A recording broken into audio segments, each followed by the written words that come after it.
Cuando uno va a los tribunales federales aquí en Comodoro Pi, cuando sale un juez federal, el juez federal sale, el auto está ahí en la puerta, nadie lo insulta. Y eso, miren que hay opiniones respecto a los jueces federales. Digo, algunos los acusan de kirchnerista, otros de antikirchnerista, incluso el más odiado del kirchnerismo y el más aliado táctico del gobierno, como es Claudio Bonadío, bueno, sale tranquilamente. Eso que ustedes veían ahí salir del juzgado federal de Esquel es el juez Guido Otranto. Y un destino parecido le tocó a la fiscal Silvina Ávila. Está bien, la verdad que no colabora mucho a la institucionalidad, los muchachos que apoyan a la causa de los mapuches y que están enojados con la desaparición de Santiago Maldonado, pero también, esto hay que admitirlo, habla de la manera errática y por lo menos ineficiente con la que trabajaron tanto la fiscal como el juez Guido Otranto hasta ahora.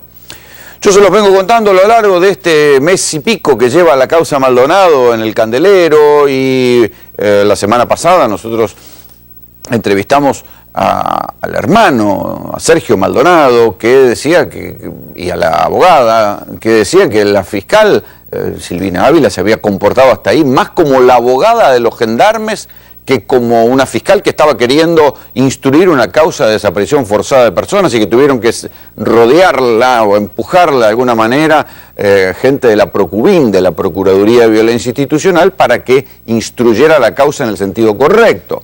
Bueno, al día siguiente llamó a los familiares de Maldonado y les dijo que se ponía a disposición y que iba a investigar. Poco avanzó, poco se avanzó, y por ese lado es que hay tanto enojo de los mapuches y de los que piden por Santiago Maldonado con la fiscal. Y ni les cuento con el juez, que recién apartó, como les vengo contando, no sé, 8 o 10 días después, recién apartó a la gendarmería, que permitió que se lavaran las camionetas, que permitió que hubiera camionetas con la faja violada, que durante 2 semanas investigó a Santiago Maldonado cuando impuso el secreto del sumario, que se prendió de cualquier teoría peregrina que aparecía por ahí, hasta que de a poco esas teorías se fueron cayendo y quedó en el foco otra vez la gendarmería. Ahora bien, ¿de qué manera?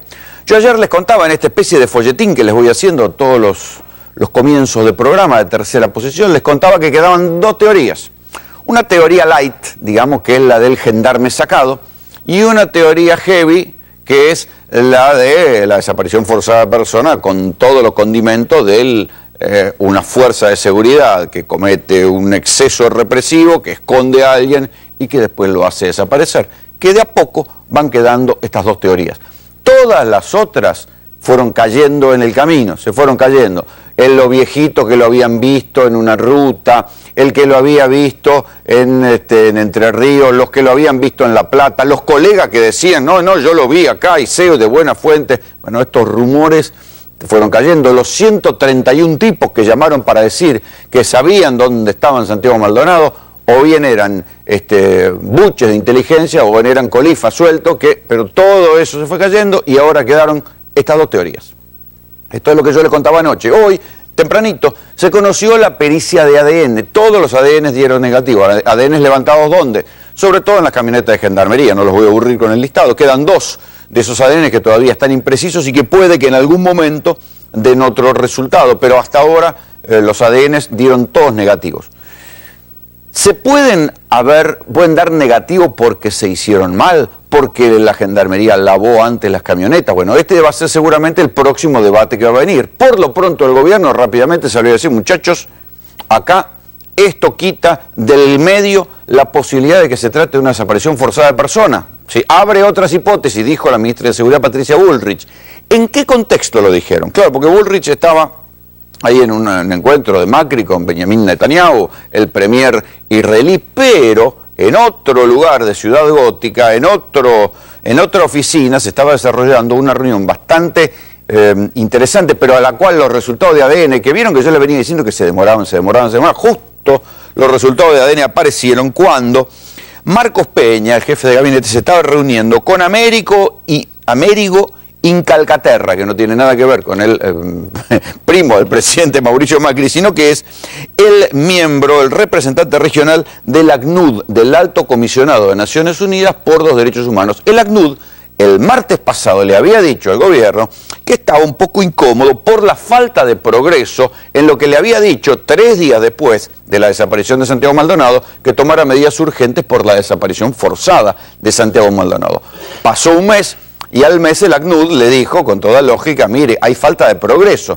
¿Qué hizo el gobierno? Bueno, ahí empezó a mover el culo un poco, se descartó la idea del puestero cuchillero que lo había matado a Maldonado y Maldonado se había muerto en la huida, por ahí en el medio de los bosques. Empezaron a aparecer los ADN y ahora aparece la teoría del gendarme sacado. Ahí después vamos a analizar un poco las contradicciones que hay entre las declaraciones de los gendarmes. Hasta donde sabíamos, los gendarmes no se habían acercado a los mapuches. Ahora aparece 2 cocineros que dicen que escucharon mientras preparaban la comida para los gendarmes ahí en el puesto, en el corte de la Ruta 40, que uno de esos gendarmes contó que le había sacudido un piedrazo a un mapuche que iba por el río y que después lo curaban mapuches del otro lado, con lo cual es como un partido. Devuelven al herido del lado de los mapuches, con lo cual si ese era Santiago Maldonado, la culpa pasa otra vez del bando de los mapuches. En fin, ¿algo de esto esclarece el caso Maldonado? No. ¿Algo de esto hace aparecer a Santiago Maldonado? No. ¿Beneficia al gobierno? Sí. ¿Por qué? Porque hoy en esa reunión con el miembro del Alto Comisionado de Naciones Unidas, Marcos Peña le dijo, ¿sabe qué? La justicia ahora está trabajando, empiezan a aparecer pruebas, la gendarmería está colaborando, todo cambió, todo se aceleró, entonces no vamos a hacer de ninguna manera una comisión internacional independiente para investigar qué pasó con Santiago Maldonado, que era lo que Naciones Unidas le estaba pidiendo a la Argentina. No se lo estaba pidiendo la oposición, ni Massa, ni Cristina, se lo estaba pidiendo a Naciones Unidas. Entonces el gobierno, con este supuesto avance en la causa, con las pericias de ADN que dicen que no había rastros de Santiago Maldonado en ninguna dependencia de gendarmería, por ahora dice que la causa está avanzando y ahí instala o aparece esta declaración de un gendarme diciendo que le había sacudido un cascotazo a algún mapuche que estaba cruzando el río, como si por esto tal vez herido pudiera haberse ahogado o se fue con los mapuches, y ahí queda la cosa. La verdad es que la parte más interesante que queda por descubrir es justamente lo que nosotros le contábamos ayer, que el juez Otranto no quiere escuchar. La verdad que es raro que un juez y una fiscal no quieran escuchar un perito. ¿Sí? Ayer estaba Ariel Garbas acá, un hombre que ha trabajado mucho en pericias informáticas, que contó el celular de Maldonado, esos 22 segundos del día 3 de agosto, que lo llama un amigo, se prende en la celda de Esquel. ¿Sí? Y dice, bueno, si se hace una pericia sencilla, se sabe qué celulares son los que estaban alrededor. Y esto es sencillo. Si los celulares que estaban alrededor eran de mapuches, mienten los mapuches. Si los celulares que estaban alrededor de esos 22 segundos en los que se enciende el celular de Maldonado eran de gendarme, vayan para los gendarmes. No hay mucha vuelta. Hay que decir también, que como le vengo diciendo, que hay un grado de que los mapuches no están diciendo todo lo que saben, o que hay una cierta como testimonios flojos, y no solamente porque sean muchachos que descreen del Estado, de la justicia, y son mapuches más o menos anarquistas. Hay algo en el testimonio de mapuche que a mí particularmente no me termina de cerrar, alguna incoherencia en las horas, en las fechas, en las cosas que están diciendo. Algunos dicen que por qué están presentando un solo testigo, si dicen que son varios los que vieron y solo uno declara. Ahí hay algo que no está cerrando, pero el caso Maldonado no se esclarece porque los ADN en gendarmería hayan dado negativo. El misterio continúa, Maldonado no aparece, lo seguirán buscando a ver si lo ahogaron de un piedrazo y lo tiraron al río Chubut y el río Chubut se lo llevó el río abajo, pero el caso no aparece, el cadáver no aparece, el crimen no se esclarece, la desaparición no se esclarece y estamos como estamos.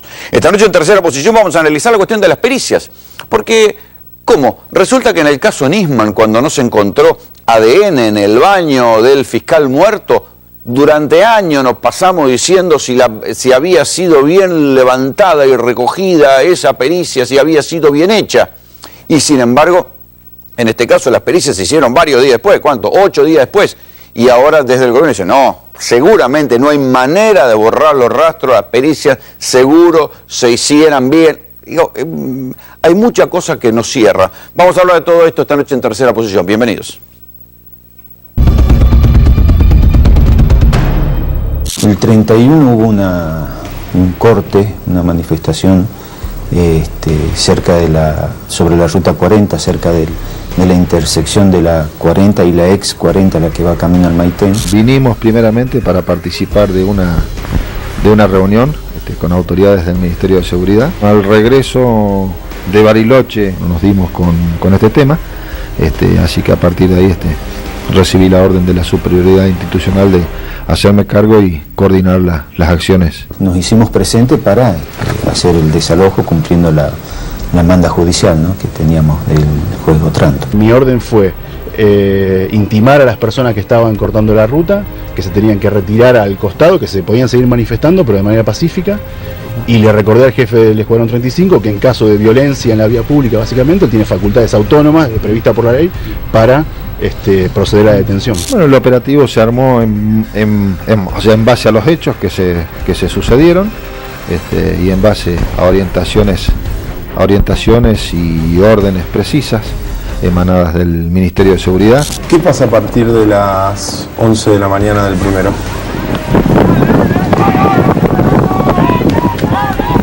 Se produce nuevamente otro corte y entran para poder desalojar y normalizar de nuevo la transitabilidad de la ruta. Tengo entendido que avanzaron hasta cerca del río. ¿Le comentaron si vieron que detuvieron a alguien? No detuvieron a nadie.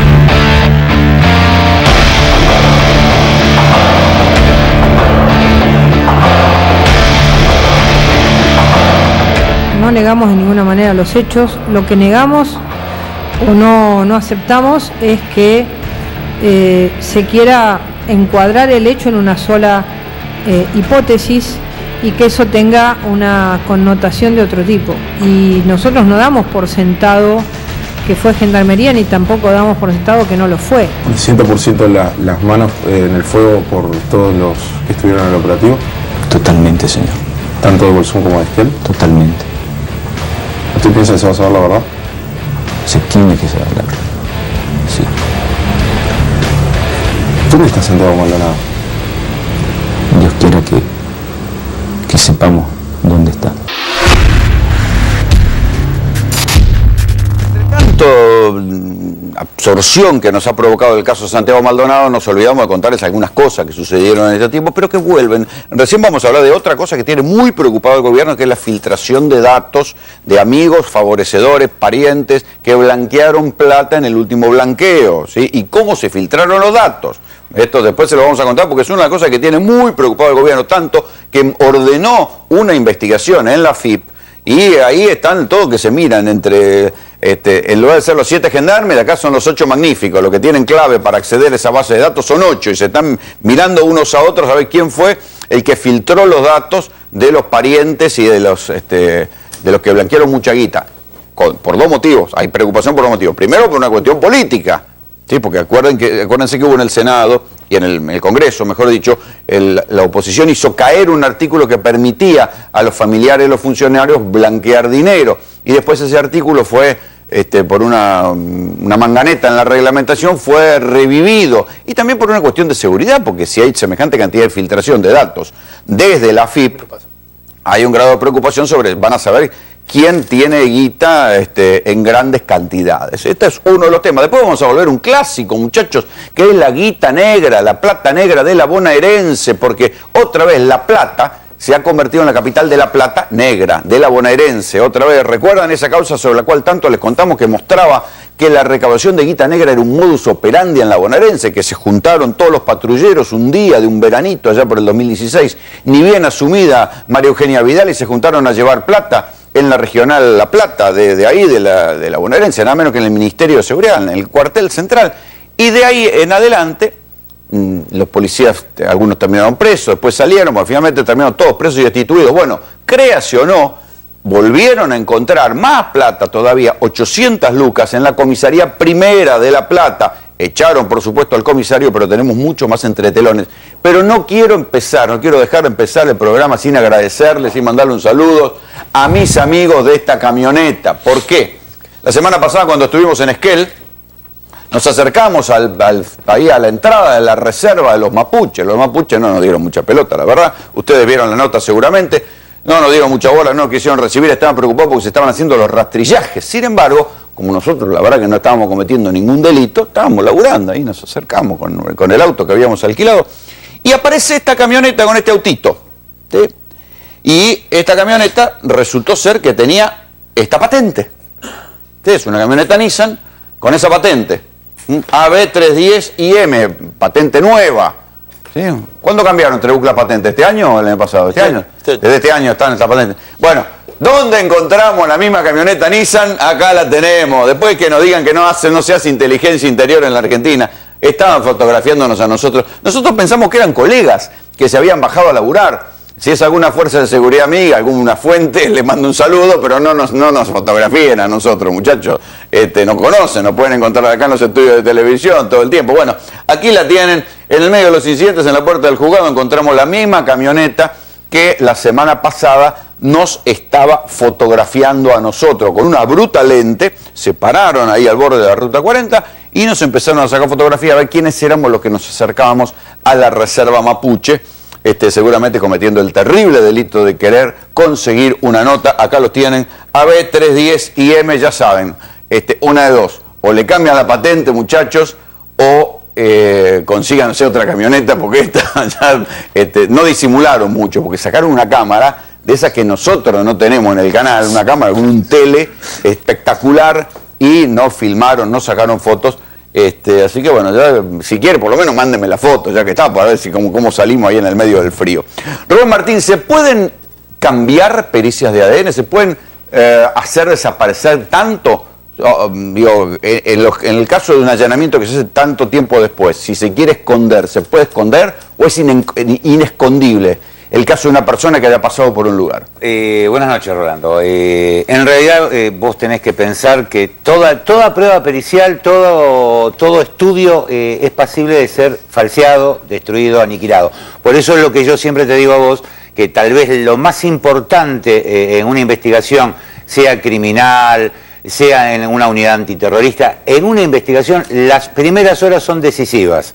Los que se denominan primarios, los agentes primarios que llegan al lugar, son los que o te contaminan y te destruyen cualquier cantidad de evidencia, o te la adulteran, o te la plantan. Todavía estamos discutiendo lo que pasó en el caso de Nisman, y es más, vos y yo nunca nos ponemos de acuerdo, y llegaron apenas unas horas después al baño, y si el baño estaba contaminado, y después ni hablemos de la contaminación del departamento. En esto llegaron, ¿cuántos? 6, 7, 8 días después a buscarla. Pero quiero hacer la salvedad en el caso Nisman. Cualquiera que... así como en su momento a FEN la maltraté desde tu programa para que me permitiera hacer la pericia, me hizo algo muy parecido a lo que le hicieron a Ariel. Cargar más con la pericia. Es más, le he dicho experta en perseguir motochorros, si haces memoria, por Viviana FEN. En el caso del fiscal Nisman, yo tengo contacto por primera vez de que al fiscal estaba muerto en el baño a las 11 de la noche, mucho antes que saliera rápidamente en televisión. La información. De hecho, lo primero que yo contesté vía texto fue: nunca pensé que llegaran a tanto. Sí pensé que esto iba a terminar mal, en el caso de Nisman, porque cuando se cortan las... Es lo que charlábamos ayer. ¿Cómo se hace, cómo se puede hacer para limpiar una escena? Tampoco demasiadas ideas, pero digo... Yo sé que me van a odiar muchos juzgados. Bien, es lo que queremos, por acá pasen a buscarlo. ¿Saliste a pescar alguna vez? Sí. Pesco bastante. Si te lastima un bagre, ¿qué haces? Bueno, con esa misma forma adulterás una prueba de ADN. Orinándola, amoníaco, rompés la cadena. Porque ustedes lo que tienen que recordar, y yo hago mal en decir esto y me dan públicamente, pero supongo que o profesionalizamos a los delincuentes o estamos cada día peor. Se supone que en la Remedia tiene uno de los mejores laboratorios de pericia, tiene además gente de inteligencia, deben saber cómo adulterar una escena tanto tiempo después. A ver, si vos me preguntás a nivel e idoneidad profesional, pese a que vos sabés que en este programa he peleado y he entregado a policías federales, ¿sí? Está lo bueno y lo malo, pero a nivel profesional, a nivel pericial, difícilmente Gendarmería esté por encima de Policía Federal. Que después, por cuestiones políticas, porque los federales muchas veces entregan las causas, nos consta, la causa Nisman fue una causa entregada, lo primero que se hace es adulterar la escena del hecho, pero volviendo a la prueba de ADN, yo bien puedo, fíjate qué importante que es la aparición del primario en el momento que te levanta la prueba, porque en el momento que te levanta la prueba, vos sabés la procedencia de la misma. Ahí Néstor sabe de la pericia de la causa Nisman, ¿eh? Sí, está bien, pero a ver, en el caso específico de las camionetas, hay 14 elementos que no se pudieron peritar, 14 en muestras de ADN que no se pudieron comparar. Para ponerlo en términos... Porque no se pudieron comparar, la cadena de ADN no era suficiente para estaba tan degradada. Claro, estaba tan degradada. ¿Por qué pasa esto? A ver, vamos a poner nuestros términos para que se entienda. Cuando una mujer es víctima de una violación, ¿qué es lo primero que le dicen los investigadores? ¿Qué es lo que no debe hacer? No te bañes. Exactamente. ¿Qué hicieron con las camionetas? La lavaron. Bueno, recordemos que el caso Ángeles Rawson se esclarece por el ADN defensivo en las uñas. Y no fue el ancho por de eso, espada que terminó el caso. No solamente por eso, vos recordás una cosa, por eso hago mucho hincapié en la investigación del primario. No solamente por lo que le encontrás debajo de las uñas, sino que en el momento de tomar la muestra de la víctima, vos pones, ensobrás y ponés muestra obtenido... Que eso era lo que discutían los abogados defensores. Exacto, que siempre no se había guardado la cadena. No hay nada más fácil de voltear, y acá tenemos un abogado como Fioribelo, en fuero penal, no hay nada más fácil de voltear que tirar una nulidad de una prueba mal obtenida. Ahora, a lo que voy, vos fíjate una cosa, lavan las camionetas, con que la hayan lavado con una sustancia que contenga amoníaco, listo, rompe las cadenas de lo que haya. Y vos recordás que yo lo que hago en un ADN, recuerden que lo que se estudia en un ADN son las bases esenciales, A, T, C, G, Aníbal Troilo, Carlos Gardel, la secuencia en cómo están ordenadas, es decir, que entre más larga la cadena que yo obtenga, puedo encarar el cotejo y una vez que sincronicé con una, todas las demás tienen que dar iguales. Si vos lográs a las cadenas de ADN que obtenés en la prueba que estén interrumpidas, listo, ya el cotejo da negativo. Si me hago que decir que hoy el gobierno dio como que esto habría un capítulo diferente en el caso. Sí, Esteban, vos querías hablar. No, y con la ropa de Maldonado, que también fue periciada, en ese caso, que se lavó o no se lavó, ¿cómo es, Rubén? Yo en la ropa de Maldonado encontraron ADN de él, pero la ropa encontraron en la casa. Claro. A ver, que vos encuentres en el óbito o que encuentres en la ropa perteneciente a una persona ADN perteneciente a ella es bastante coherente y lógico. Vos tenés que pensar que cuando vos tenés, en el caso de una violación, para que lo entiendas mejor, vos lo que haces es, tenés el ADN de la víctima y lo que haces es lo que se llama análisis diferencial, es restás al ADN hallado el que tenés fuera de él. Entonces te queda la diferencia. Si vos restás el ADN de una persona al de la otra más la persona, te queda el del agresor.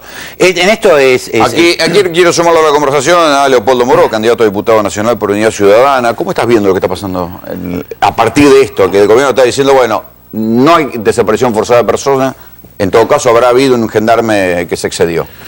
Bueno, que el gobierno vuelve a insistir en su tesitura inicial, que fue la que llevó a esta situación en la que efectivamente a esta altura, pasados 40 días, es casi imposible esclarecer no lo que sucedió, sino cómo sucedió. Porque, digamos una cosa, porque obviamente yo estoy muy lejos del conocimiento que todos ustedes tienen, o esa mesa tiene acerca de cómo se altera un ADN, etcétera, y además, bueno, no tengo vocación de Poirot, digamos, ¿no? Pero hay un hecho que es incontrastable, que para mí es el principal. Ahí estaba presente un miembro del Poder Ejecutivo Nacional. Eso es una cosa distintiva respecto a todos los otros episodios que se vivieron en democracia. Estaba presente un señor llamado Pablo Nochetti, que fue el que planificó, incitó... El día del 31 a las 10 de la mañana, con el juez... Por eso. Y ahora quiero hacer una referencia a eso. Planificó, incitó y verificó la ejecución de las órdenes que él había dado. Órdenes que fue a defender delante del juez. Se entrevista con el juez en un interregno de la operación y le dice, nosotros podemos actuar sin orden judicial, porque hay un hecho de flagrancia. Esto es lo que pone en marcha un mecanismo que termina en la desaparición forzada. Por eso es desaparición forzada. En realidad, el gobierno no está defendiendo la gendarmería. El gobierno está defendiendo a Nochetti. A sí mismo. Se está defendiendo a sí mismo. Porque te reitero, es la primera vez que hay una desaparición, la de Julio López, la de Bru, la que se te ocurra, la que sufrió Alfonsín con Osvaldo Sivak, en la que está presente un funcionario del gobierno nacional dando las órdenes, planificando y ejecutando. Sí, y te recuerdo que esa reunión de 4, donde está el juez, el jefe de Gendarmería, el comandante Chubut Balari, y el ministro de Gobierno de Chubut, los de Chubut se borran, porque a la noche lo llaman y no contestan el teléfono. Por supuesto. Algo raro olieron que iba a pasar. Entonces, lo grave acá es que el juez se plegó inicialmente a la hipótesis del Ejecutivo, que fue la que expuso en el Senado Patricia Bullrich. Yo no tiro gendarme por la ventana, me la banco, que es el mensaje que le da la Gendarmería diciéndole, muchachos, van a tener mi protección. Por dos razones. En primer lugar, porque tiene un acuerdo para que le cambien las pericias de Nisman, y en segundo lugar, porque efectivamente... Bueno, pues eso es teórico. No es teórico. ¿Qué elemento tenés para decirlo? Yo lo hice judicial en una causa, precisamente la de Nisman, a través de una testimonial. Así que teórico no es. ¿Pero tenés algún elemento en concreto? Pero por supuesto. ¿O solo análisis? No, tengo esos elementos en concreto.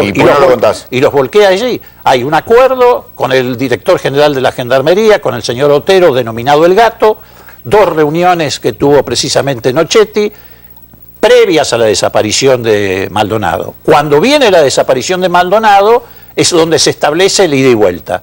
Protegemos esto a cambio de esto, que hoy está en crisis. Están dando vuelta los peritos de Gendarmería, dicen, no muchachos, en estas condiciones nosotros no le ponemos el gancho al cambio de la pericia. Hay una situación de por medio muy grave que es esta. La otra situación es el encubrimiento de Nochetti, que te reitero, es lo que configura el delito de desaparición forzada. No es esta cuestión de que, bueno, se excedió un gendarme, además toda una cosa infantil. ¿Vos te das cuenta? Sí, porque esto no resuelve lo del celular. Pero vos te das cuenta, un gendarme agarrando una piedrita y diciendo, te voy a tirar una piedra. Ahora vamos a ir a las declaraciones, justamente, vamos a tenernos en las declaraciones del gendarme, esta teoría del gendarme sacado. Te quiero agregar otra cosa. El juez se plegó a esta hipótesis. ¿Sabés cómo trató el juez el tema? Como lo tratan en una comisaría cuando una madre o un padre van a denunciar que desapareció su hija. Bueno, le dicen, se fue con una novia. Claro, mire, venga dentro de 48 horas, porque por ahí se fue con un noviecito.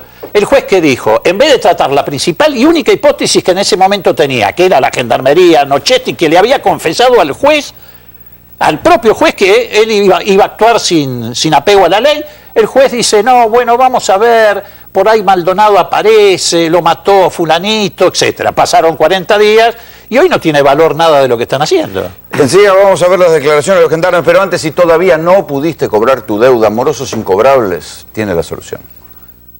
¿Aún no pudo cobrar su deuda? Morosos Incobrables tiene la solución. Cobranzas personalizadas en todo el país. Honorarios a cargo del deudor. Correo privado al deudor y sus vecinos. No se preocupe más. A partir de este momento, el preocupado será el deudor. Llámenos 0800-345-3450. ¿Anotó? 0800-345-3450.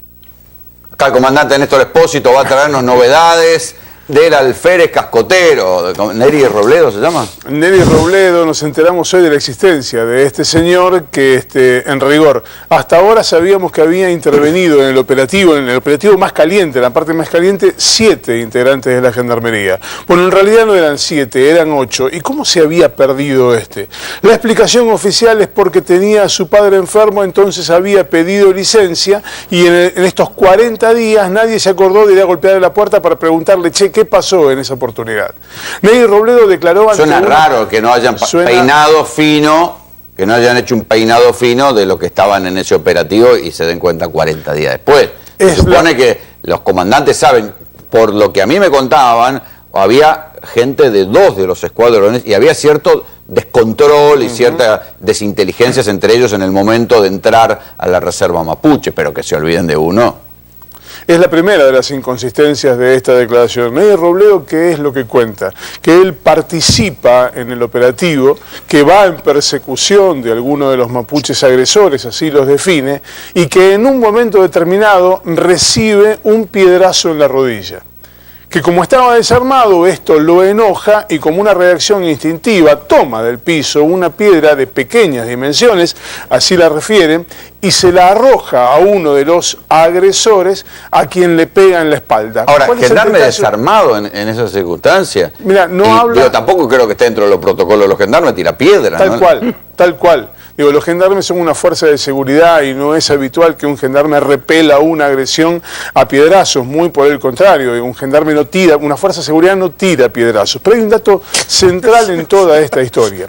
A lo largo del testimonio, él dice que nunca estuvo a menos de 30 metros de ninguno de los agresores, lo cual nos coloca con que el agresor que le pegó en la rodilla le tiró a 30 metros y él que le repelió la agresión con una piedra también le acertó a 30 metros. Señores, busquémoslos a los dos porque en los próximos Juegos Olímpicos mínimo 2 medallas. No, te digo, en las ligas mayores de béisbol, oíme, tirando, son grandes lanzadores de cascote, viejo. Bueno, cuando se habla de toda esta cuestión de Nery Robledo, él explica además que el piedrazo que le pega en la espalda a este agresor, que es un agresor muy particular, porque ahora, tenía... Pero fíjate cómo se amplifican las teorías, porque aparece, confesó un gendarme le pegó un mapuche un piedrazo, y viste, esto se amplifica, se convierte en títulos, y cuando hacemos como nosotros, que nos detenemos en la declaración, empiezan a saltar este tipo de inconsistencia, ¿no? Con lo cual uno dice, bueno, ¿estamos frente a otro globo que después se va a terminar desinflando?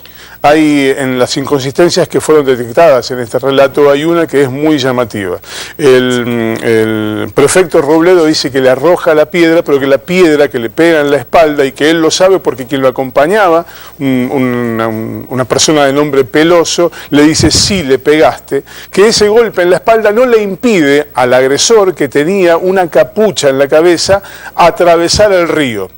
Nery Robledo dice que lo ve nadando y que en esa secuencia pierde la capucha que tenía en la cabeza.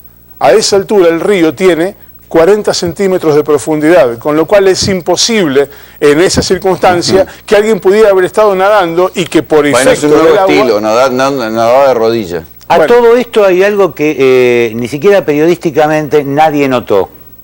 Y es que si ustedes, todos tienen mucha experiencia viendo cómo opera Gendarmería cuando sale a un enfrentamiento, no tenían formación de ataque.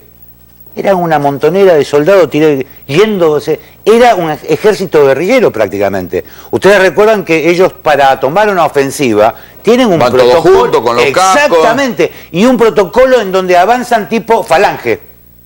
Ahí no había un movimiento de falange. Acordate la gendarmería en los tiempos de Berni, que se ponían los casquitos, iban y empujaban a los tipos y aún se cubrían. Acordate ahora que estos gendarmes que están procesados, que acá los vimos cuando entraron, que detuvieron, ¿te acordás que entraron a los escopetazos por el tema de la murga? En la 1114. Exacto. Bueno, ahí entraron con un operativo bien formado, o sea, se bajaron y atacaron. Eso tiene que ver con la orden de Nochetti. Nochetti dijo, hay que cazarlos. Con la teoría de que si estaban en flagrancia, por eso se van de la ruta. La orden del juez era desalojar la ruta. Y se meten en la reserva. No salir corriendo todos funcionando como un ejército no salir irregular. corriendo todos sin cacería. Por eso la responsabilidad principal la tiene el Poder Ejecutivo, porque planificó una acción al margen de la ley. Y ese es el problema. Sí, Esteban. No, Moró, ¿usted cree que Nochetti dio la orden de hacer desaparecer a Maldonado? No. ¿O sin querer se le fue la mano a la Gendarmería? No. El que se le fue la mano es a Nochetti, porque dio órdenes ilegales, porque además cuando vos tenés el control político de una fuerza de seguridad, Cristina Kirchner, Alfonsín, el que fuere, vos tenés la responsabilidad de ajustar a esa fuerza de seguridad a la ley. ¿Qué órdenes crees que dio Nochetti? Y tenés que tenerlos, vamos a hablar en criollo, vamos a hablar en criollo, los tenés que tener con la cadena porque son mastines. Si vos le soltás la cadena, si vos desde el poder político le decís, muchachos, acá pueden actuar más allá de lo que dijo el juez, pueden actuar... Muchachos, pero algo raro, no, pero digo, vamos... No, pero ¿usted cree que le dijo algo raro pasó? Pero no tengo duda, pero lo dijo en las radios. Pero además algo raro pasó. Se lo fue a decir a la cara al juez. Los de Chubut se fueron. ¿Por qué? El 22 a la noche, está escrito en el documento de Gendarmería, el jefe de la Gendarmería de Chubut, el comandante Valeri, dice: a las 22 hice reiterados llamados al ministro de Gobierno, Casal, porque no aparecía la policía de Chubut. ¿Por qué se borraron? Había algo que los porque muchachos, se dieron cuenta que entraban en la ilegalidad. Porque el desalojo de la Ruta 40 estaba a cargo de un juez federal. entrar a la reserva ya es una causa Pero provincial, seguro. tenía que tener una orden de allanamiento. Tenés el problema de un gobierno que no solamente escucha a los ricos en economía, sino que escucha a los ricos en materia de seguridad pública. Han privatizado la seguridad pública, lo escucharon a Lewis, lo escucharon a Benetton, etcétera, y dijeron, muchachos, aquí hay que sacar a estos tipos de alguna manera. Néstor tiene más detalles del famoso piedrazo. A ver, el famoso piedrazo que impacta en la espalda, según lo que dice efectivo de Gendarmería, no alcanza a impedir que encapuchado, que todavía no sabemos quién es y que probablemente no lo sepamos nunca, llegue a cruzar. Le preguntan qué características físicas presentaba este individuo, a lo que el gendarme dice que era una persona robusta de unos 2 metros de alto. ¿Cómo lo describe? Lo describe nadando a través del río y llegando a la otra orilla. Cuando surgió toda esta historia, la primera suposición era, bueno, ahora va a aparecer un cadáver río abajo porque producto del piedrazo perdió el equilibrio, trastabilló, cayó en el río, murió probablemente congelado y va a aparecer el cadáver río abajo. Tampoco puede ser eso, porque en este relato de Robledo, la persona que cruza y que pierde la capucha llega al otro lado del río y él lo ve del otro lado del río, lo divisa parado e insultándolos a ellos, con lo cual es imposible. Y además el piedrazo no fue letal, no es que después se terminó muriendo el piedrazo. Es una piedra de pequeñas dimensiones, así la define Robledo, disparada con la mano a 30 metros de distancia. Difícilmente una piedra de esta naturaleza puede causar la muerte. Aquí lo quiero sumar a Juan Pablo Fioribelo. ¿Cómo estás viendo la actuación del juez? Yo creo que, Rolando, buenas noches, creo que es una causa plagada de irregularidades de todo tipo. Disiento un poco con lo que dice acá tu compañero de mesa, que capaz habla un poco de la falta de conocimiento absoluto de cómo se maneja un operativo policial, pues si no, no puede decir las cosas que dice, que es lo siguiente.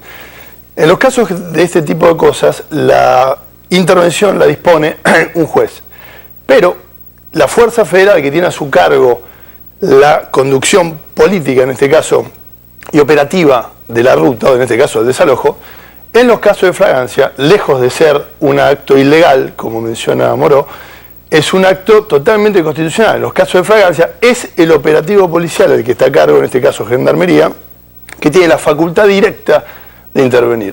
Pero detenerlos en la ruta, no ir a perseguirlos. Este es el punto. De intervenir. A ver, la causa está plagada de irregularidades. De hecho, hoy hubo otra declaración judicial que tampoco se habló, una persona que se presenta y dice que los vio a Maldonado a mediados de agosto en una terminal de Comodoro Rivadavia. Un testigo que se incorporó hoy a la tarde. Grupos de gendarmería trabajando en forma bastante sugestiva, conocidos como los Zapitos, que es el grupo de inteligencia que tiene Gendarmería. Si será lo de la camioneta Nissan, no sé, no sabemos. Ahora me están pasando. Tengo los datos de la camioneta, Rolo, cuando quieras te los paso. Ah, bueno, pero ahora vamos. Déjame terminar la idea. Le mandamos un saludo. La causa tiene muchas irregularidades. ¿Qué pasa? El poder político, ¿a quién le conviene que esto salga bien? La oposición pega, a veces sin sentido, y hoy cargar las tintas contra la Gendarmería es lo más fácil. Acá hemos cuestionado muchas veces el mal accionar de las fuerzas de seguridad. El tema es buscar obsesivamente un rol para pegar a la Gendarmería. No, que yo creo que acá es el misterio. Perdón, cuando todavía, por la investigación que hay, la vía judicial, no las investigaciones de operaciones políticas de algunos políticos que dicen cualquier cosa, sino cosas concretas, judicializables. No hay sustento suficiente como para involucrar a gente de Gendarmería. Sí hay mal manejo por parte del gobierno en la forma comunicacional, sí hay mal manejo de negar si estuvo Norchetti, si no estuvo Norchetti. En eso estamos de acuerdo, no es tapar al gobierno. Hubo un mal manejo político por parte de la ministra Burri, seguramente, pero la Gendarmería, le pese a quien le pese, es la fuerza de seguridad hoy más prestigiosa de todas las que tenemos. Pero un cachito, como se diría en la Cámara, como he sido aludido, tengo derecho a la réplica. En primer lugar, yo no cargo contra la Gendarmería, yo cargo contra el poder político. En segundo lugar, usted que tiene tanto conocimiento, sabe que un juez le da la orden a una fuerza de seguridad, Gendarmería, Policía Federal, la que fuere. Pero no interfiere un funcionario político. Se equivoca. No interfiere un funcionario político. En eso se está equivocando. No, señor. un funcionario político no tiene atribuciones para ir al campo de operaciones a dar órdenes alterando. No tiene atribuciones. Pero no es que eso se modificó en los tiempos de Garrett. No lo tome mal, pero habla en esto se está equivocando. Un funcionario político de un jefe de gabinete del Ministerio de Seguridad, en este caso, o un director general de un Ministerio de Seguridad, tiene las atribuciones políticas de tomar la responsabilidad a su cargo de un operativo. Y si no, ¿para qué iba a Bernie? Lo que está diciendo no es cierto. A ver, una cosa es tomar la responsabilidad de hacer cumplir la orden del juez, que se cumpla la orden, y otra cosa es dar directivas en el cumplimiento de esa orden. Claramente lo puede hacer. No lo puede hacer. No, pero está, no lo puede hacer. Hay colisión de poderes. Es ilegal. Pero no es ilegal. En caso de flagrancia de delito no es ilegal. A ver, en segundo lugar, ¿cuál es la flagrancia? La ocupación de la ruta. Que salgan corriendo por el monte, ¿cuál es el delito flagrante? Una vez que se desalojó la ruta, se terminó el delito flagrante y salen corriendo por allá.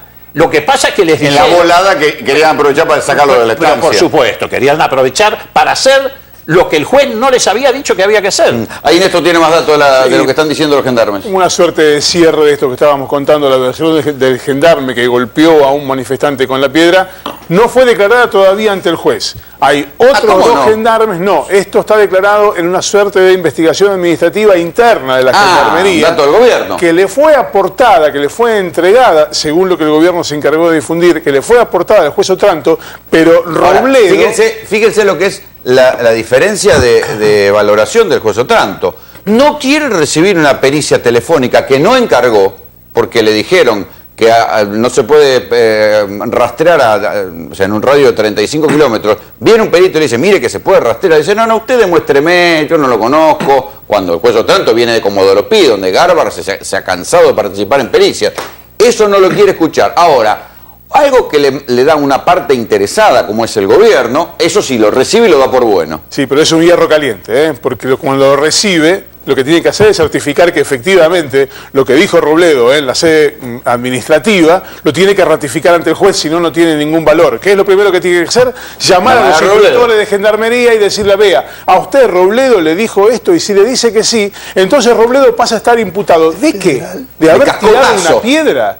De haber tirado un cascotazo en el marco de la investigación por la desaparición presuntamente forzada de una persona. Es demencial, no tiene ningún sentido. Pero sí tiene sentido porque instala esto, la hipótesis de un agresor del gendarme sacado. De un desquiciado, de alguien que por la libre, fuera de sus cabales, intenta hacer algo que no le había sido mandado, que no le había sido ordenado. Entonces no es la fuerza la que ataca, sino un elemento desquiciado de la fuerza, lo cual saca a la gendarmería del centro de la escena como institución.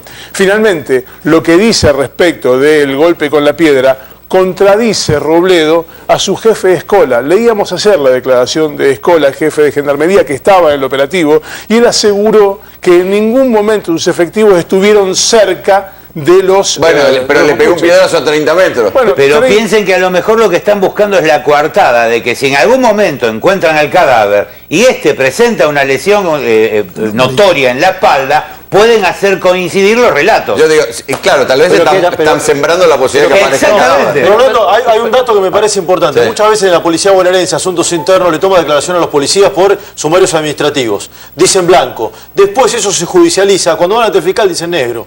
¿Me explico? No, yo lo que digo es que toda la descripción que estamos haciendo acá, iniciada por él, es la de una banda desquiciada. No iban en formación, corrían para un lado, corrían para el otro, ellos mismos se autoincriminan diciendo, no, yo la verdad les tiré un piedrazo.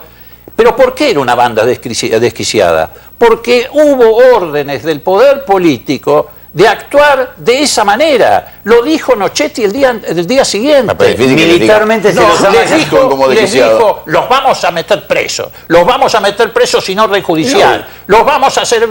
Y la fuerza de seguridad, con la presencia física, salvo que nos traemos el cuento de que pasó a saludar, creo que estamos entre gente grande, me parece que es absurdo.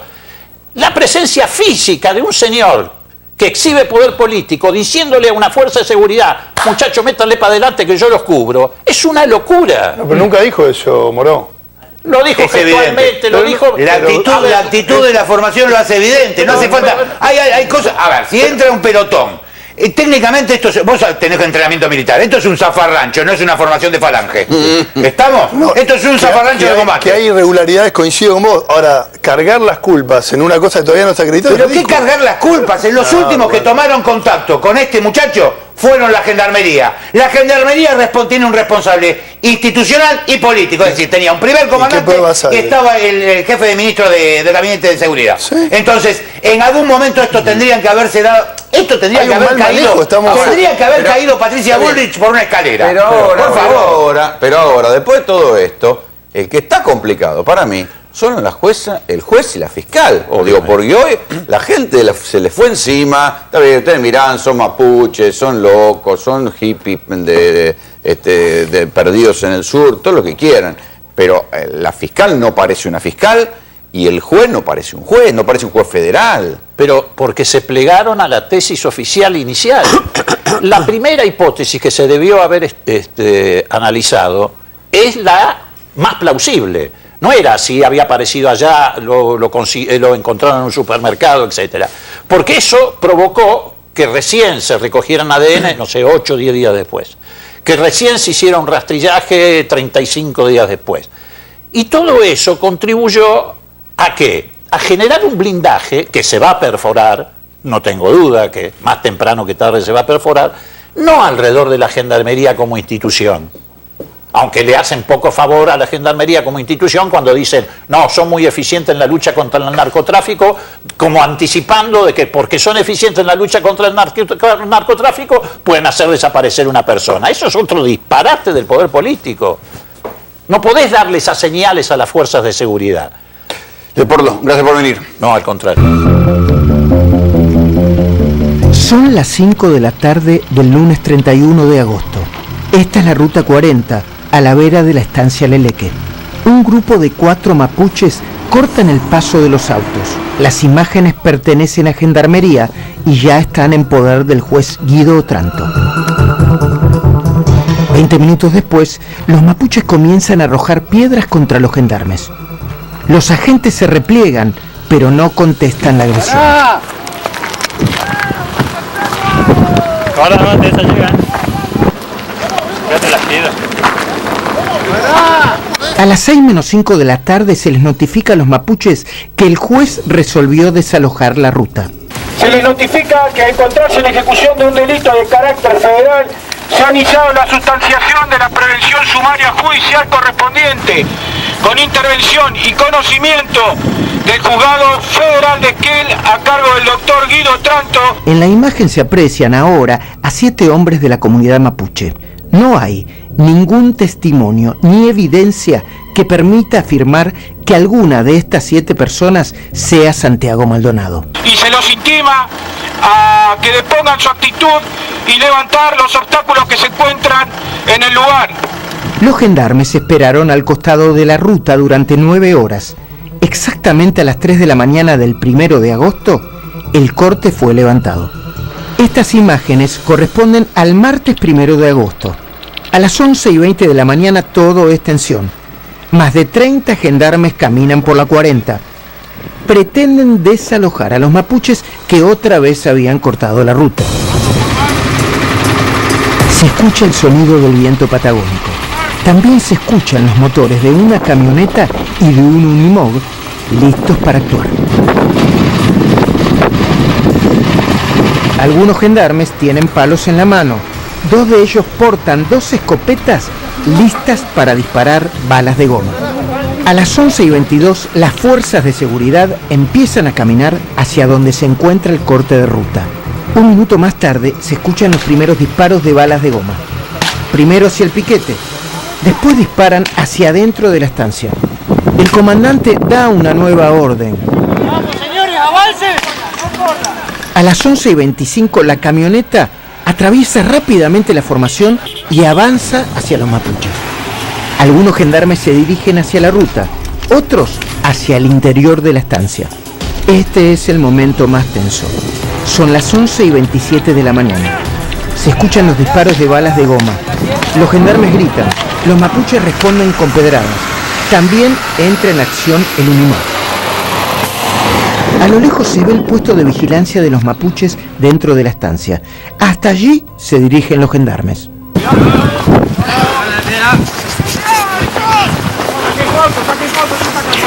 A las 11:27, es decir, 3 minutos antes de la hora señalada por el testigo Matías Santana como la de la desaparición de Santiago Maldonado, tanto la camioneta como el Unimog todavía permanecen a un costado de la ruta. A las 11:30, un grupo de gendarmes ya se encuentra en suelo mapuche. Entonces, el comandante ordena que la segunda escopeta dispare, pero el arma se traba.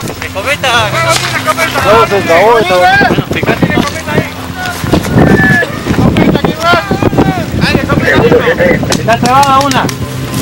Ahora se ve una enorme piedra arrojada por los mapuches desde la estancia. Pasa muy cerca de la cabeza de la gendarme que estaba grabando las imágenes. Por eso primero ella se cubre y después deja de filmar. Estas fotos son inéditas. Nunca se vieron por televisión. Forman parte de la causa. Son clave porque reconstruyen los momentos en que la cámara de video permaneció apagada. Ahora los gendarmes pasan la tranquera para ingresar a la estancia. Entran 2 camionetas. Se puede ver a uno de los agentes saliendo del lugar con una herida en la cabeza.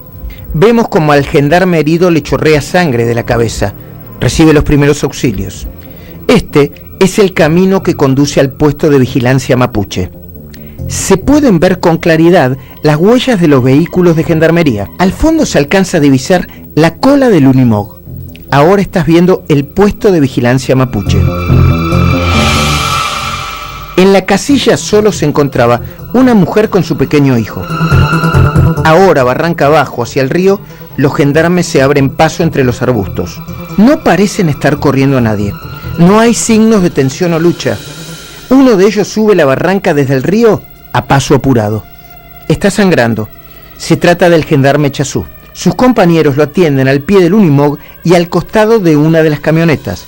Son las 12 del mediodía del 1 de agosto, día de la desaparición de Santiago Maldonado.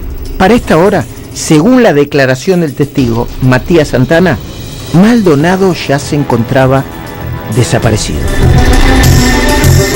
En esta foto inédita se ve una nueva camioneta de gendarmería dentro de la estancia y a metros del puesto mapuche. Pasado el mediodía, la tensión disminuye todavía más. El Unimog y las 2 camionetas de gendarmería están a metros del puesto de vigilancia mapuche, donde sucede esto. Son las 13:23. Los oficiales de gendarmería requisan el puesto de vigilancia. Solo hay mujeres y niños. Esto una vez, ustedes ya saben cómo fue esto. Estos son los elementos requisados a los mapuches.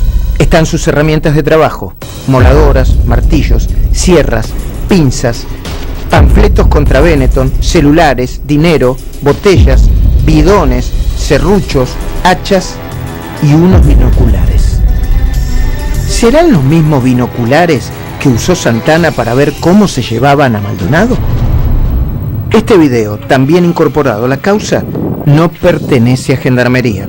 Muestra el ingreso a la estancia de simpatizantes a la causa mapuche, autoridades de organismos de derechos humanos y hasta periodistas. Todos se abrazan, festejan aliviados. Es el final de un día lleno de tensión.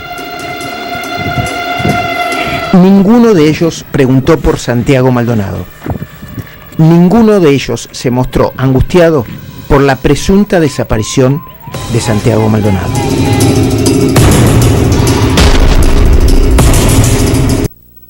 Qué rápido se consiguen los datos en este país, es solo cuestión de ponerlos en televisión. Esta linda camioneta Nissan, que hoy aparece en los incidentes, fue la misma que la semana pasada, nos grababa a nosotros, nos sacaba fotos. Entonces, los amigos que están mirando el programa nos llaman y nos dicen: che, ya sabemos de quién es la camioneta. José Paleta es investigador, lo tengo en línea. Cacho, ¿cómo te va? Buenas noches. ¿De quién es esta camioneta? Buenas noches. Mis respetos a todos los concurrentes a la mesa. Es una asociación ilícita. No, grandes amigos, grande gente. Bueno, yo tengo los datos de esta camioneta. ¿De quién es? Rolando. Bueno, la patente es AB310IN es una NP300 Frontier XE 4x4 Diesel del año 2017. Nuevita. El titular es una empresa que se llama F separado 458 Sociedad Anónima. No vamos a dar la dirección, pero es de Coronel Moldes. ¿De dónde es? Coronel Moldes. ¿Qué provincia? No sé dónde es Coronel Moldes. Sí, no sé si no corresponde a San Luis, alguna cosa por el estilo. Eso. Provincia de Salta es. Salta. Es provincia de Salta. Exacto, perfecto, bueno. ¿Te puedo agregar si me permitís? ¿Puedo o no? ¿Puedo, Rolo? Sí. La camioneta está radicada en la calle San Martín, altura 184. Pero yo no quería pasar. No lo quería dar, che. Si alguien quiere buscarlo. Cacho es una persona seria, pareces un buchón. No digo nada, listo. Bueno, no quería pasar la dirección porque yo soy cauteloso a la hora de decir las cosas. Acá no, acá dicen que me están diciendo que por Wikipedia, que es en Córdoba. Ni Salta ni San Luis, muchacho. Tiene razón la persona que dijo Salta, pero te digo una cosa, da la casualidad que tienen ramificaciones también en la ciudad autónoma de Buenos Aires y también tiene algo, no solamente en Salta, sino también algo en Pilar. Sí. ¿Y pero qué es una empresa que alquila autos o es una empresa fantasma de algún servicio? Es lo que no sé. Estoy tratando. Sí, ¿qué problema nos estamos midiendo? ¿Les estamos prendiendo fuego a una empresa fantasma a los servicios? El apellido de esta persona es inglés. Ajá, a ver. De acuerdo. Patricio Federico James. James. Patricio James. No es Bond. Ciro. James. ¿Tiene algo que ver con Ciro? James. No sé. El objeto de la empresa es alquilar de vehículos automotores. Ah, ¿es una empresa de alquilar? Sí. Espere. Esta empresa manejó el mes pasado 9.963.900 pesos. Dale, va bien. Factura lindo. Factura muy bien, tiene muchas cuentas muy buenas, los titulares gastan muchísima plata con las tarjetas de crédito. Acá tengo el resto de los titulares, que por razones de seriedad no lo vamos a dar al aire. Sí. Pero bueno, son toda gente muy pudiente. O sea, es una empresa, con lo cual podemos deducir que alguien alquiló, o hay dos posibilidades, o esto es una empresa que pantalla de algún servicio de inteligencia, o algún servicio de espionaje privado o público alquila camionetas para estas cosas. No, generalmente los gendarmes la van a devolver ahora rápidamente. Los gendarmes están en la zona de frontera, ¿no? Sí. Generalmente los gendarmes están en la zona de frontera. Espera, Cacho. Para que una empresa maneje 10 millones de pesos al mes, es porque es una empresa que hay algo... No se puede manejar esa cantidad de plata alquilando coches. No sé que alquilen 300 coches por día. Bueno, la prosperidad, ¿vos no crees en la prosperidad económica? Yo creo que a lo mejor lo alquilan también el equipo de video. La prosperidad de la gente, pero ¿sabes lo que me llama muy poderosamente la atención? Es que aumentaron su patrimonio con fecha 12 del 7 del 2017, aumentaron el patrimonio activo en 3 millones de pesos más. Se ve entonces que filmar periodistas es un buen negocio. Se ve que se conoce que la imprudencia a la hora de hacer este tipo de cosas, no se dan cuenta que hoy en día los investigadores tenemos servicios informáticos que nos tiran todo, aunque la camioneta, yo por ejemplo mi sistema informático, si la camioneta salió ayer a rodar a la calle, yo ya la tengo en mi sistema informático. Sí, claro. Cacho, te agradezco mucho el contacto. ¿Qué más datos? De ninguna manera, sabes que estoy siempre a tus órdenes y mi respeto a toda la gente que está ahí. Abrazo, cuídate. No digo que no éramos serios igual, pero bueno. No, pero eso es amigo, che. 22 de noviembre de 2011 se radicó la empresa en Salta. Generalmente los gendarmes están en zona de frontera. ¿Será Gendarmería que alquiló este vehículo? Es un interrogante. El objeto social de esta empresa es alquilar de vehículos automotores sin conductor y sin operarios. Incluye camiones y remolques. Y cámara de fotos también. Cámara de fotos incluye. ¿Y qué cámara? Sí. Yo te digo, un bruto tele. Y además los tipos estaban con un auto de apoyo, que puesto así, o sea, la camioneta estacionada, el auto de apoyo enfrente. Claro. A ver si tenemos la foto, la nuestra. Pero capaz es el servicio técnico que por si se te queda la camioneta. Claro. Y se pararon en la caja de la camioneta y entraron a sacar fotos. Y yo pensé que eran colegas. Dije, bueno, ahora vienen para acá. Cuando nosotros nos dimos vuelta, ahí está. Estábamos con un amigo que, pobre, está allá en el sur, no voy a dar su nombre, a ver si lo van a buscar a él, nosotros ya no vinimos. Y le dije, pues nosotros teníamos una cámara de video, él tenía una cámara que a su vez saca fotos. Entonces le dije, vos que tenés un tele mejor, fíjate si le lográs sacar la patente. Cuando él le apunta la cámara, pero pusieron primero y se fueron al carajo. Agarró lo que hace una camioneta radicada en Salta, en Esquel. Claro, haciendo turismo,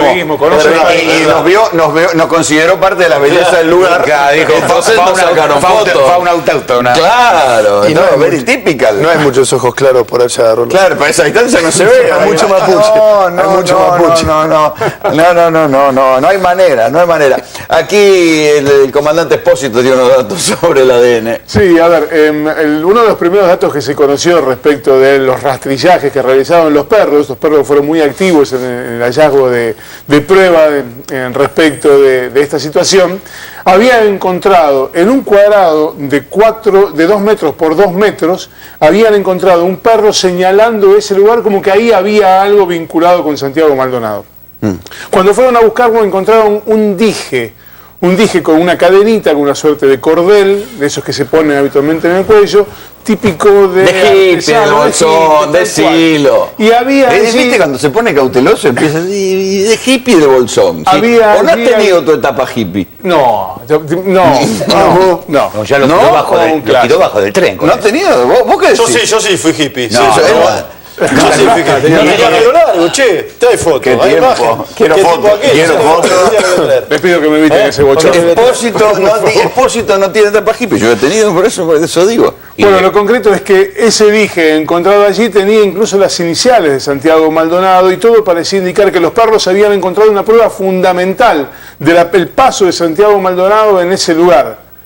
Esa prueba hoy dio resultado negativo de ADN. El dije no tenía ADN de Santiago Maldonado. O sea, no era. O sea, es una prueba plantada en ese lugar. ¿Y por qué los perros reconocieron esto por el olor? Es decir, ¿a los perros le dieron a oler algo diferente de lo que tiene que ver con los olores, los aromas de Santiago Maldonado? ¿Cómo es posible que un perro en plena Patagonia marque un lugar de Patagonia? A ver, cuando decimos plena Patagonia, es un lugar del carajo, grandísimo, no es que es una manzanita, es largo, es grande. Marcó un cuadrado de 2 metros por 2 metros y allí, en el medio de la Patagonia, el perro encontró el dije. Y resulta que no tenía ADN. No tenía ADN. Les recuerdo que la prueba también tiene lo que se llama periodo de latencia. Porque ahora se puso de moda esto de los perros, que los perros tienen un trabajo maravilloso, es cierto, pero no es lo mismo que una persona esté en un lugar el cual está confinado a un lugar a campo abierto. Claro. La duración, el tiempo, el periodo de latencia en donde el perro puede detectar esa evidencia es bastante limitado. Sí, Juan. Yo trazo un paralelismo loco, ¿no? Pero vos fíjate lo que pasó en Barcelona. En horas después del atentado había 2 abatidos, 3 detenidos y el caso esclarecido. En menos de 65 horas, 2 abatidos terroristas, 3 detenidos y el caso esclarecido. Juanpa, acaban 40 y pico días. El terrorismo acá lo tiene el Estado. Y todavía estamos viendo. Nada, déjate de joder. Y acá que se le salió a caer el Estado. Que se le salió a caer es una cosa, hablar de terrorismo muy fuerte. No, perdóname. A él está dando un ejemplo que es válido. Entiendo, la idea es estupenda. Pero ¿qué es lo que pasa? Que cuando el que te caga de un tiro es el Estado. Él tiene todo. No está acreditado. Juanpa, eso, ¿pero qué no está acreditado? El último contacto es con Gendarmería. ¿Y eso qué no significa? empecemos con la misma historia. La Escuela de Mecánica de la Armada es la era de la fantasía. Pero estás trazando un paralelismo insólito. No, insólito no. Siempre hay una primera vez. A ver, seamos sinceros, señores, a ver si tomamos conciencia de algo. El kirchnerismo termina, al margen de que ya venía medio mal herido, la causa Nisman fue el último empujón. No se equivoquen, esconder un cadáver es siempre un verdadero problema en la política. Te lleva puesto, tarde o temprano. Que Santillán se lo llevó puesto. Bueno, ¿sí? Siempre mencionamos lo mismo. Por algo se preocupan tanto por el caso Manolo. Acá Trebuch tiene más datos del dueño de la empresa que de la camioneta. Qué rápido conseguimos las cosas. Patricio James se llama, el dueño de la empresa de la camioneta que te siguió. Tenga cuidado a quien le alquila la camioneta, jefe, porque después andan filmando los periodistas. Bueno, tenga cuidado, don James. El amigo Patricio James tiene una mansión en un country de Villa Langostura. Recientemente sufrió un robo, perdonen que estoy leyendo, se llevaron de su propiedad, que creo que habita con su familia, alrededor de $50.000, relojes. Villa Langostura. Joyas, sí, en Villa Langostura. De la zona. Nos estamos acercando, Rolo. Pero él es de la zona, pero la empresa está radicada en Salta. Exactamente. Además, según La Mañana de Neuquén, estoy leyendo una nota de este diario, Patricio James es representante de la empresa de alquiler de automóviles Hertz. ¿Tendrá algo que ver con Ciro James, el detenido por el caso... A lo mejor es solo una coincidencia. Vamos a trabajar para mañana, si solamente es una coincidencia de pedido. Pero yo ahora quiero detenerme en algo que les anticipé en el comienzo del programa. El caso Maldonado, la verdad que nos metió en un folletín del cual nos cuesta salir porque es un caso que tiene cautivo a buena parte de la opinión pública, pero pasó desapercibido una cosa que al gobierno le generó un escalofrío, muchachos, que fue la filtración de datos desde la AFIP. ¿Qué fue lo que sucedió? El diario Paginado se publica en un momento dado, empieza a publicar datos sobre familiares, parientes, en algún caso de Mauricio Macri, de Calcaterra, de gente que había blanqueado mucho dinero aprovechando el blanqueo. Nada ilegal, salvo por el pequeño detalle, digamos, que había habido en el Congreso una discusión muy fuerte por la cual la oposición había intentado sacar, y de hecho había sacado un artículo que prohibía el blanqueo de dinero para parientes de funcionarios, o sea, el viejo truco de yo no blanqueo plata, soy funcionario, no blanqueo plata, la blanquea mi esposa, el tío, el primo, el abuelo, qué sé yo, y de pronto aparece con una millonada de dólares. Bueno, ese artículo había caído. En la reglamentación de la ley, el jefe de gabinete, Marcos Peña, hace ahí un dibujo y quedó en un lugar medio sinuoso esto, y finalmente ese artículo quedó en pie y por esa ventana entró el blanqueo de mucha gente que tenían algún grado de parentesco con funcionarios del gobierno. Uno de esos datos se filtró. Imagínense el quilombo que se armó en el gobierno, que abrieron una causa judicial que creo que quedó en Canicoba, ¿no? Sí, Canicoba Corral. Sí. Canicoba Corral. Abrieron un sumario interno adentro de la AFIP y entonces también llamaron a la auditora Deloitte, que es una auditora inglesa, digamos, para que vengan a analizar quién había filtrado los datos, a ver qué pasaba. Claro, el que quedó en la mira era Alberto Abad, el jefe de la AFIP. Le dice, usted, ¿cómo es esto? ¿Cómo es posible que usted se le hayan filtrado estos datos? ¿Qué pasa? Ahí también, digo, no es la primera vez que se filtran datos de la AFIP, tampoco estamos hablando de un lugar que es tan cerrado, ¿no? Porque es histórico que la AFIP tiene acuerdo con esas empresas de datos, digamos, como Nossi, por ejemplo. ¿Ustedes recuerdan Nossi lo quilombo que tuvo con la cantidad de gente que no pagaba la cuenta del abono de cable y después caían los juicios de a 10? Bueno, vos no pagaste la cuenta de cable, tenías un Gnosis y no podías sacar un préstamo, no te daban nada. Las asociaciones de defensa del consumidor se han cansado de presentar amparos contra jubilados por lo que le salía en un Gnosis. Le tiraban un Gnosis y le salía que debía tal o cual cosa y lo dejaban colgado. Bueno, volviendo a la cuestión de la filtración, hay varias hipótesis. Calculan que son 8 solamente los que tenían acceso a las claves. Insisto, de esto el gobierno no está hablando, pero hay una inquietud, muchachos, interesantísima. Primero dicen, bueno, es vieja gente de Echegaray. Otros dicen, no, es vieja gente, es gente de Carrió. Vieron que Carrió muchas veces filtró datos que tenían que ver con datos impositivos. Abad, porque además hay otra interna acá. Abad está peleado con Mario Quintana. Mario Quintana es uno de los vicejefes de gabinete. Mario Quintana, y están peleados por la cuestión de Oca. Ustedes recuerdan la historia, nosotros le contamos acá de cómo una patota de Moyano le había tomado durante un año y pico la empresa Patricio Farcú, el dueño de Oca. En ese momento, Farcú logra finalmente con 750 gendarmes, acá esa vez los gendarmes actuaron bien, sacaron a la patota independiente que estaba ahí metida, le devolvieron la empresa Farcú. Farcú, ¿qué hizo? Se presentó en convocatoria de acreedores. Abad no le quiere dar un plan para que pueda refinanciar la deuda impositiva después de un año y medio de tener tomada la empresa. Mario Quintana, sí, ahí hay un cortocircuito por la empresa Oca. ¿Por qué? Porque Mario Quintana considera que la modernización, y tiene un principio razonable esto, la modernización de la logística en la Argentina es importante para abaratar un poco los precios, para que haya más e-commerce como hay en cualquier parte del mundo. Y ahí es donde aparece la figura de Daniel Precedo. ¿Quién es Daniel Precedo? El dueño de Gnosis, ¿sí? Que tuvo discusiones a los gritos con Abad porque no le estaba habilitando suficientes bases de datos de la AFIP.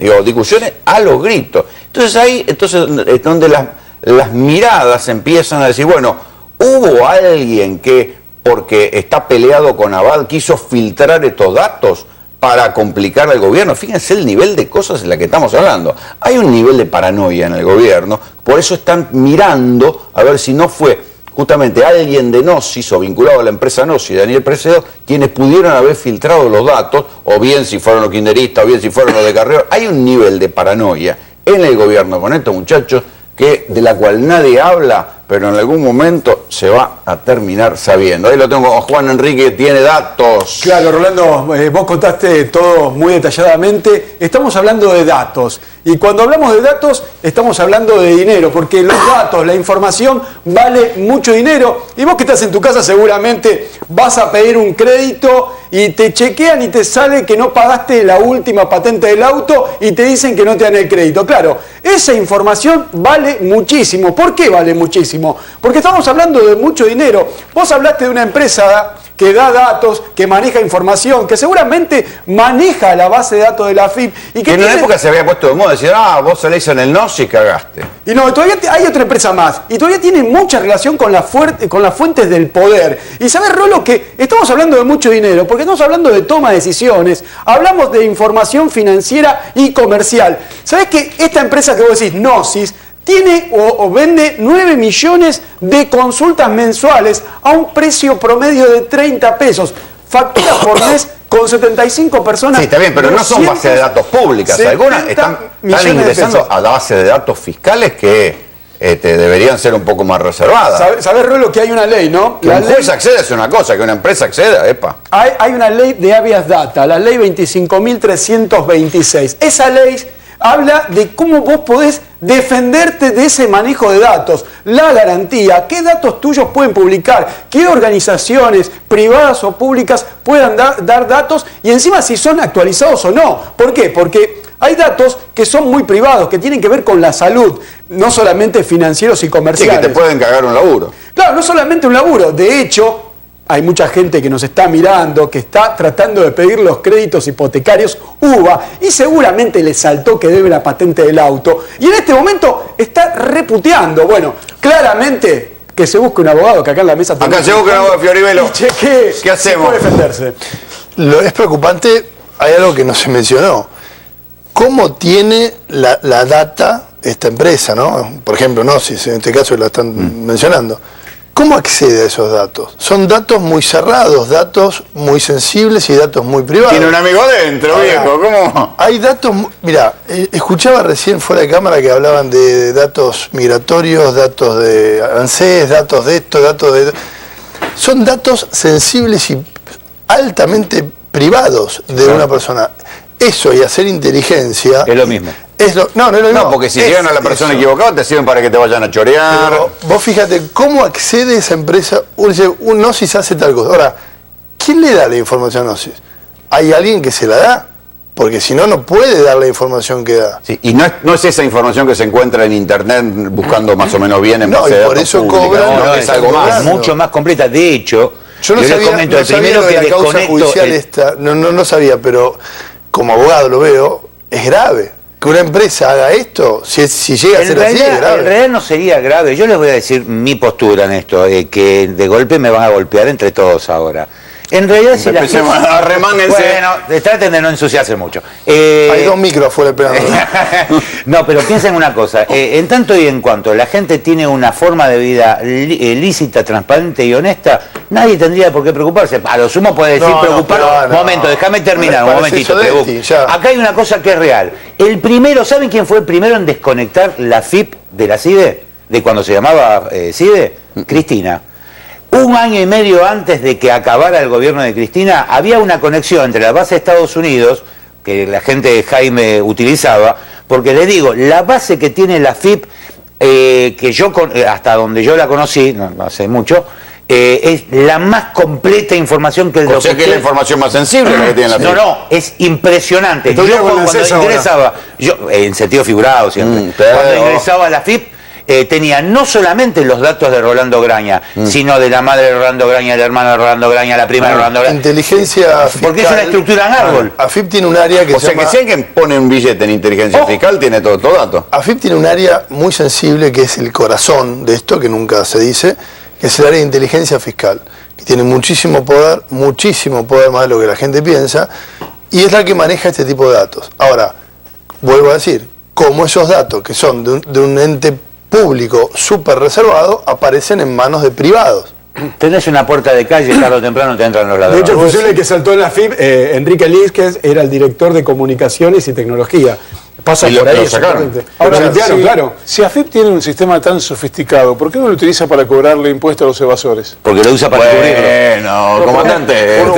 Una cosita muy breve, Rubén. Usted seguro que Vos fue podés tener hippie, una vida absolutamente limpia. Esto es tenés- extraoficial y jamás nadie nos escuchó. Pero abogado Trebuch, déjame una más de cosa. una vez me consta de un teléfono de la FIP Sonoc diciendo, comisario tal y tal, sí, por favor, venda los taxis porque vamos a ir todos presos.